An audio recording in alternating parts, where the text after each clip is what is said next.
Welcome to the Deep Dive. Today we're digging into a really interesting newsletter from the Macro Butler. It's called Eyes Wide Shut Fed. The title alone kind of tells you there might be a bit of a critique here, right? Definitely catches the eye. Right. Suggests maybe the Fed isn't seeing the whole picture. Exactly. So our mission today is to unpack that. We want to get behind the headlines from the Fed's recent meeting, figure out if, bigger global forces are really calling the shots more than policy. And ultimately, what all this might mean for how you think about the economy, maybe even your own financial plans. We're going to pull out the key nuggets from the Macro Butler's take. Okay, so let's jump in. The Fed's latest meeting, the Macro Butler points out right off the bat that the FOMC basically hit snooze again. Fourth meeting in a row, kept rates steady, 4.25% to 4.5%. That's right. And the newsletter frames this as like patience and crossed fingers. Like they're squinting at the data like it's a magic 8 ball, especially with everything going on, the war, chaos, and tariff tantrums. Right. It sounds less like steering and more like just hoping. Well, yeah. And what's really interesting is how these outside things, specifically what the Butler calls the tariff circus, actually forced their hand a bit. The Fed had to kind of begrudgingly update its economic forecasts.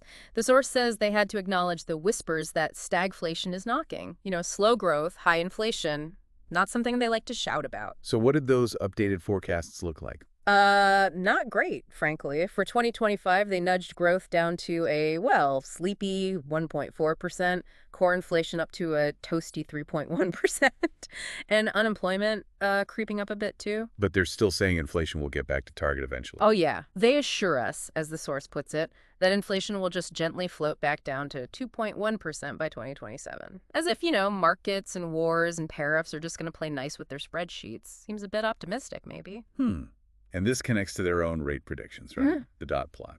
Exactly. That's where it gets, really interesting, like you said. Their latest dot plot. Still clinging to this fairy tale of 2 rate cuts in 2025. The Macro Butler kind of jokes that it proves hope is a monetary policy strategy. And Powell's press conference didn't exactly clear things up, did it? Not at all. He apparently expertly dodged every attempt to pin him down on future rate moves. It almost sounds like he was admitting, no one on the FOMC is betting the farm on their own forecasts. And he downplayed the Middle East conflict, too. Yeah, suggested the market might just shrug it off, which, seems a bit dismissive given the potential impact. So why keep up this cautious optimism when the data looks iffy? And they're still trimming the balance sheet, too, right? They are. Cheerfully announced they'll keep trimming it by $5 billion a month. The source has a great line for that. Tiptoeing away from a $7 trillion mountain of IOUs with scissors and a prayer really paints a picture. That does. And look, a Bloomberg sentiment gauge did show a slightly more dovish feel compared to May, but still, no clear sign they're changing course dramatically. So the takeaway from the Macro Butler after this meeting is pretty stark. The Fed is eyes wide shut, basically powerless against these bigger forces, and probably going to lose the looming battle against tariff-fueled stagflation. Okay, so if the Fed is eyes wide shut, how did the markets react? Did they buy the Fed's story or? Well, that's the interesting part. The Macro Butler says the market reaction was actually a touch more bullish than in May. More bullish, why? Because, according to the source, investors kind of know the real driver isn't just Powell speaking. It's, good old-fashioned chaos. Geopolitics. So the external factors we talked about. Exactly. U.S. indices closed with pretty small changes. NASDAQ did a bit better. It reinforces this idea that geopolitics, not the Fed, continues to steer the market narrative. The Fed's influence seems to be waning, maybe?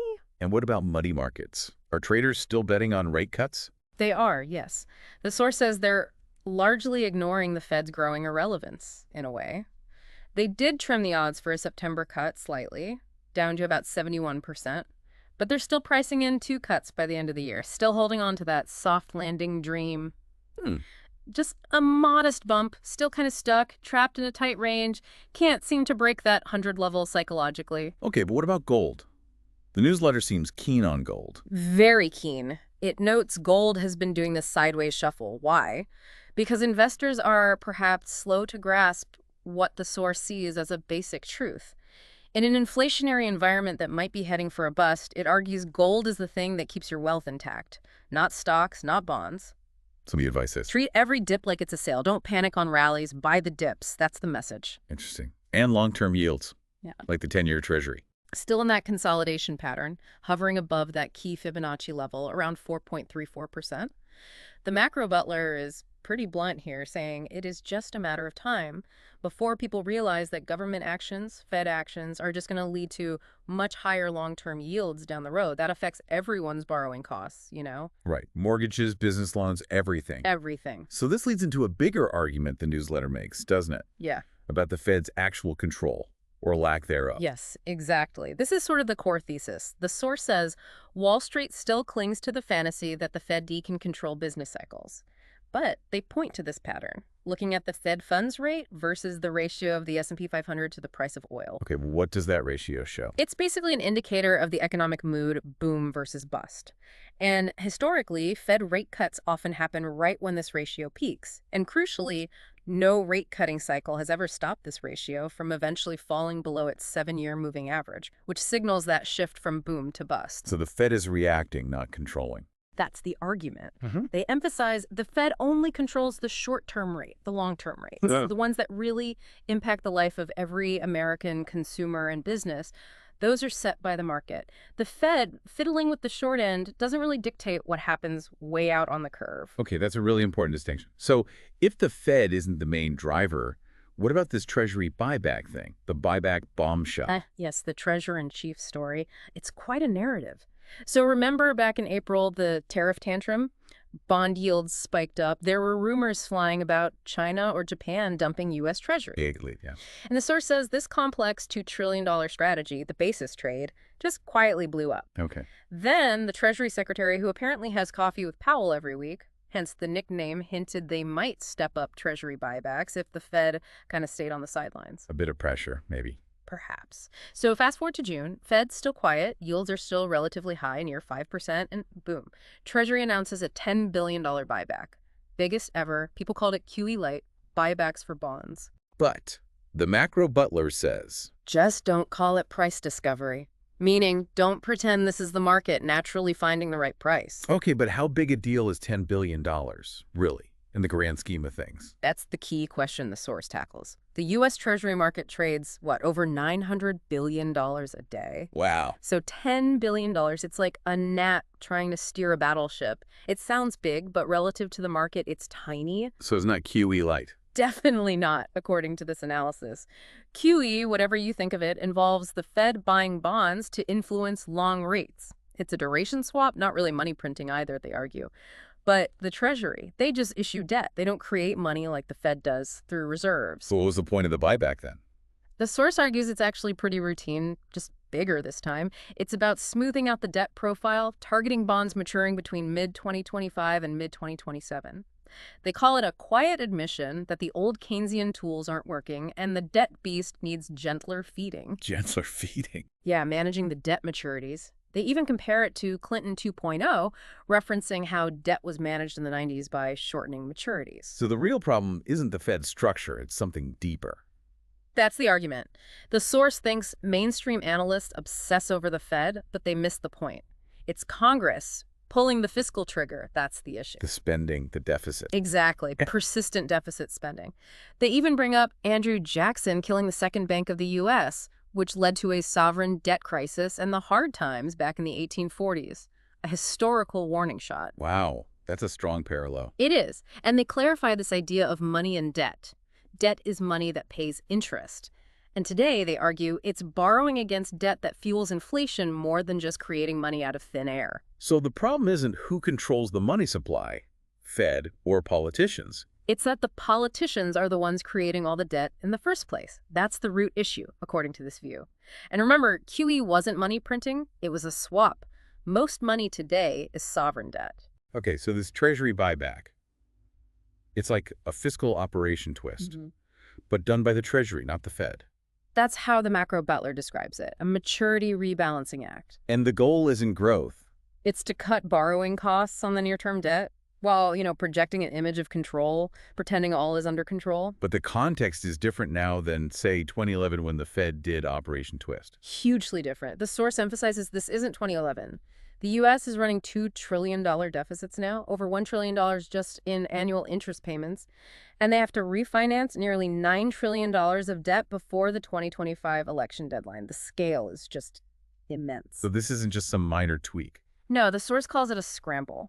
And the warning here is pretty blunt. We're not heading into disinflation. We're staring down stagflation. Right. You've got war risks, global trade breaking down, commodity markets tight. Rates are not going back to zero. So any financial engineering is just kicking the can. Yeah. Just buying time, not solving anything. That's the quote.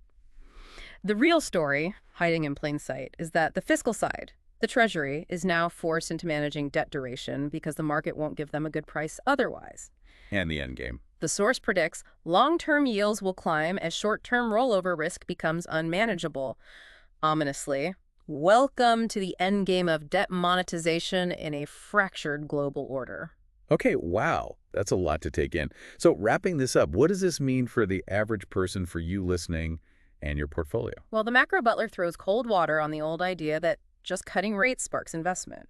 Says that's so last century. Their point is the Fed has zero control over the big stuff. Tariffs, wars, taxes, government spending, those are the real drivers now. And in this potential inflationary bust scenario. They warn that neither stocks nor bonds will save you once that S&P 500 to oil ratio really turns down below its long-term average. They also see the S&P to gold ratio as a bad sign already. And treasuries aren't the safe haven people think. Not compared to gold, which they call the eternal anti-fragile asset, U.S. Treasuries. Yeah, they will not be a great store of value in that scenario. Okay, so let's quickly recap the main takeaways from the Macro Butler's Eyes Wide Shut Fed. First, the Fed seems increasingly sidelined by global events. It can't control geopolitics, tariffs, debt cycles. Its pronouncements might matter less than we think. Right. And the real drivers are these deeper cycles, the massive debt load and geopolitical shifts, not just minor tweaks to short-term rates. The source is convinced things like the war cycle and fiscal policy mean stagflation is coming back. Wall Street needs to wake up to the Fed's, well, impotence, basically. What really matters is corporate profitability linked to energy costs. So they expect a stronger dollar eventually, higher treasury yields, and higher oil and gold prices. Which brings us to the practical advice for you, the listener. With trust in institutions maybe falling, how do you protect your wealth? The Macro Butler is very direct. Avoid long-duration bonds. More pain awaits. Emphasize physical assets like gold, silver, platinum, things with no counterparty risk that are non-confiscatable. Yeah. They actually recommend a pretty hefty allocation, at least 30% to 40% of their portfolios in physical gold. Wow, that's specific. And prepare for. Much higher volatility and kind of dull returns after inflation for a while. For stocks. Focus on quality. Low debt, sustainable earnings, and free cash flow. Buy dips in energy producers, maybe sell rallies in big energy users, also buy dips in aerospace and defense. And for bonds, stick to short-term, high-quality corporate debt. Yeah, avoid long government bonds, maturities over 6 months. Favor investment-grade corporate bonds under 12 months. Keep it short and safe on the bond side. So the big picture from the Macro Butler seems to be that textbook economics often misses the messy reality. Pretty much. They argue theory ignores things like how money actually moves globally, debt dynamics, and crucially, public confidence, which is huge for spending.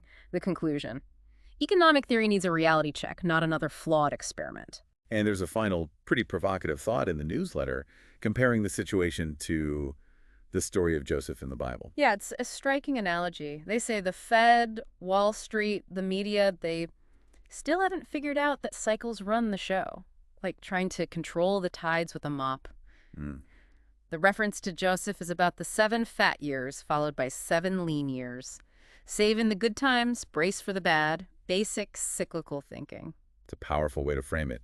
The day they finally see the cycle is the day they realize just how little control they actually have. And that line about independence, that's like calling a hamster in a wheel a free spirit. Ouch. Pretty sharp commentary throughout. Indeed. Well, thank you for joining us on this deep dive into the Macro Butler's Eyes Wide Shut FED. Hopefully you found these insights as thought-provoking as we did. Until next time, keep digging for those nuggets of knowledge.